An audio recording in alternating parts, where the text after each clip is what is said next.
At the time, I was on a different mission. I found my way into the Wessex Studio Lounge. Joe Strummer hailed me over to a coffee table where he was opening up a stack of mail. He handed me a letter to read. It was written in red ink. I knew that couldn't be good. It was from someone claiming to be from a loyalist paramilitary group in Belfast, threatening to kill the band if they returned to Northern Ireland. Joe seemed a bit shaken up by the letter and asked me who he should show it and whether he should show it to the others. I said there was no way to know if it was even genuine. He handed me the envelope. It had a Belfast postmark, but then it certainly wasn't the first time they'd received such offers. The Clash had famously been photographed on the Falls Road, strolling insolently past a British Army patrol after their first Belfast gig in '77 had been cancelled at short notice.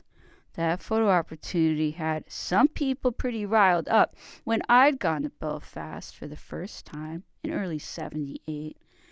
We couldn't even stay at the Europa Hotel in the city centre, as it was under reconstruction. After the latest attempt to blow it up, we had to lodge at the Conway, a little ways out of town. And even that building had work going on that you wanted to tell yourself were improvements and not repairs. You had to pass through the kind of security checkpoint that is now commonplace, but back then made you aware that this was just everyday life in Northern Ireland. On the way to our show at the Queen's Hall, we saw the Queen's soldiers on patrol. They looked like little kids, but they were little kids holding machine guns. You knew they'd come from towns that really looked no different from Belfast.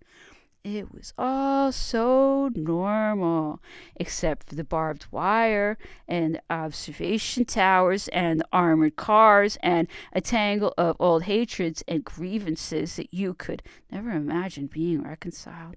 In the middle of the show, a lad ran up from behind me and grabbed the microphone and started yelling something incoherent. We were so wound up by then that I thought it must be a political statement, and I left him to it. It turned out that he was just a local punk rocker trying to make a name for his band. Before the security could grab him, the lad tried to make a spectacular exit by stage diving into the audience. I think a lot of people had read about Iggy Pop doing this and copied him. I'd even seen Joe Strummer attempt it at the Lyceum Ballroom. On this occasion, the audience just parted like the Red Sea and let the local hero knock himself out on the concrete floor.